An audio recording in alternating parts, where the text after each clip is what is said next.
Welcome back to another video. If you're new here, hi, my name is Michi and sometimes I struggle with my mental health. Like most people, thank you for finally finding us. Thank you for coming home, so to speak. And if you are not new, hi friend, I am not okay.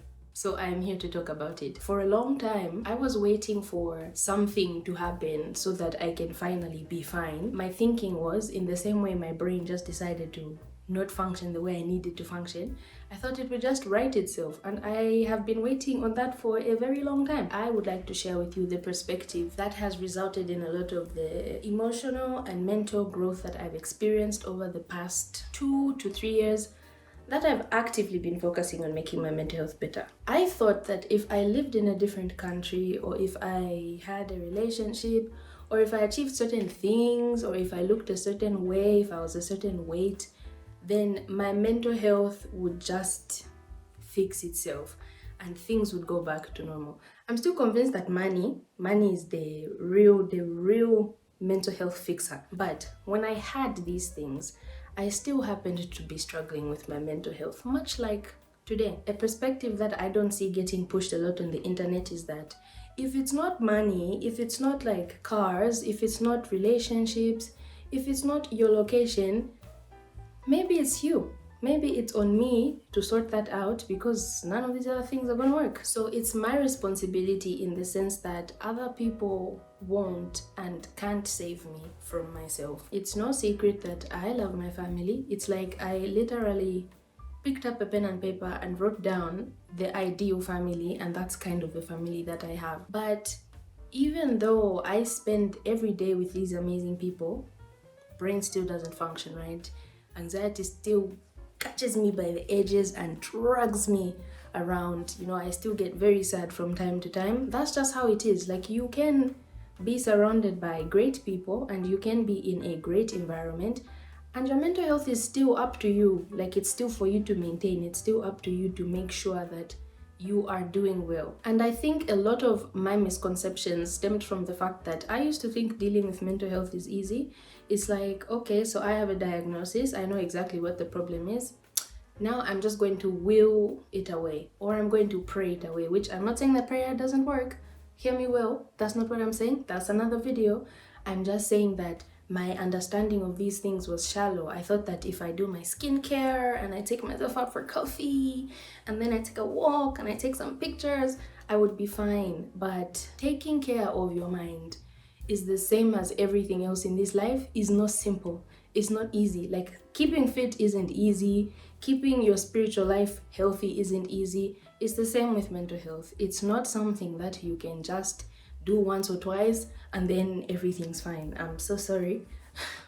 Apparently you have to undergo lots and lots of treatment. It's tiring. Part of the reason why taking care of your mind in specific is so difficult is because you really have to get into it, and I mean deep inside yourself, and grapple with some very unpleasant things. Maybe no one has ever told you this, but I am here for you, and I want to tell you the truth of the matter is that you are a terrible person. You are. You're a terrible person. But the bright side is only you know how terrible you are. No one else can see those disgusting thoughts you have about the world. No one knows all the crazy things that happen in your head. Luckily, all that information can be a secret if you want it to be a secret. You're the only person who can deal with those things because only you know yourself to that degree. And that's what I mean when I say it is your responsibility. I have tried, trust me, I have tried on both ends to be fixed by other people and also to fix other people. But there's just certain things that require you have to get on your hands and knees with those things. And I find that it's nearly impossible to do that with other people because you can hide whatever you want from other people, but you can't lie to yourself. You can't pretend from yourself. Like, how am I going to act like I'm a millionaire when I know my bank account balance? And it's the exact same with mental health. You can pretend when you're around other people that you are fine, but you're the one crying in the night. Sorry to trigger you, but it's the truth. Yeah, those panic attacks are yours. Okay? You are the one struggling with those things, and even if you won't let other people in, you cannot completely shut yourself out. So in that sense, it is really up to you. I want to suggest to you that maybe maybe there can be good inside the bed. Do you get me? Do you see where I'm going with this?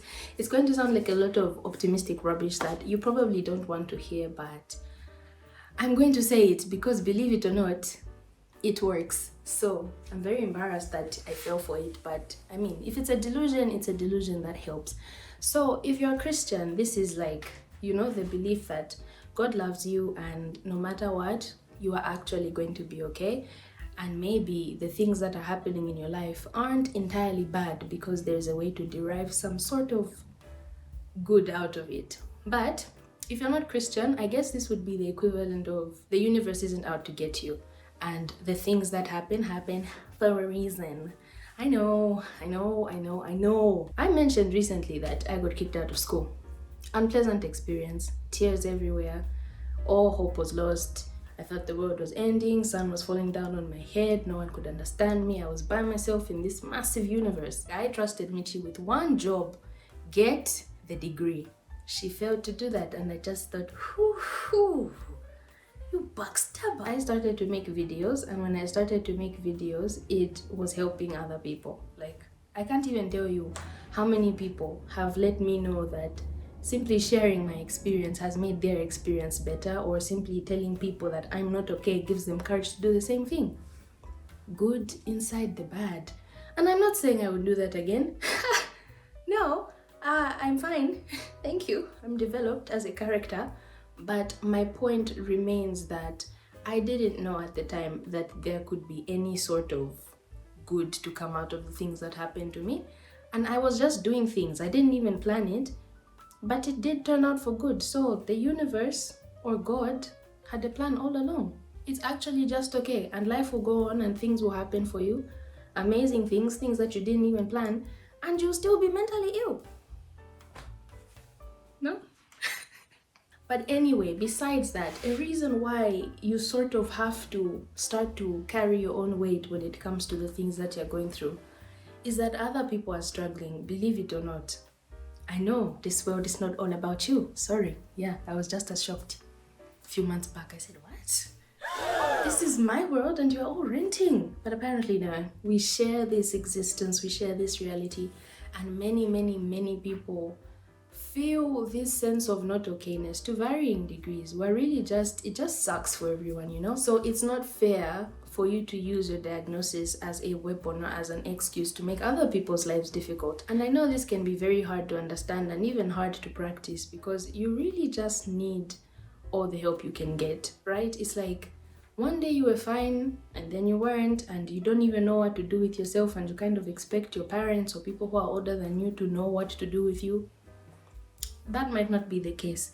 You need to know where to get the help from. So I'm not saying that all your friends and all your family don't know how to help you and that everyone's just useless.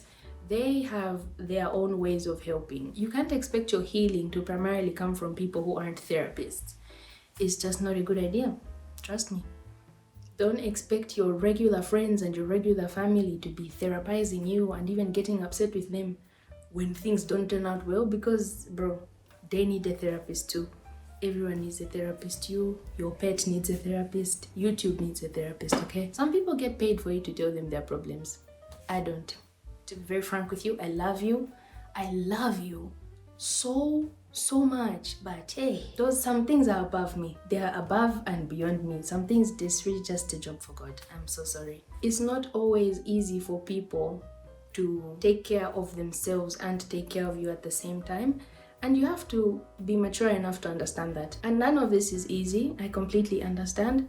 None of this is easy. But I promise you that the more you determine to get yourself out of this pit that you might find yourself falling into all the time, the easier it gets. I cannot even begin to explain to you the ocean of difference between the me I was last year and the me I am this year. It's like night and day, for real. And it wasn't something that happened all at once. What happened is I kept just diving into depressive episodes, and I kept jumping right out of them. I get very anxious, I calm down the anxiety, I find a way to cope, like that, over and over and over and over again. And eventually, things did start to get better. Like they say, it took some years. I don't want it to take years for you. I'm just trying to give you a shortcut. If you start to implement some of these things, guaranteed success in 60 days. I'm joking. Don't even hold me to that, bro. If you're depressed for 5 years, it's your story. That's hey. There are ways in which I've improved as a person completely by accident, things that I didn't even plan out. I've made friends with people. I've been able to be helped by people. I've been able to grow, understand myself better. And it's unfortunately kind of thanks to the fact that I have been struggling with my mental health for a long time now. It's just made me so much more understanding of the people in my life and understanding of the people around me. I'm not saying that I'm good at it. The imposter syndrome would not even allow me to make such a claim, but I am a lot better and I'm very grateful for it.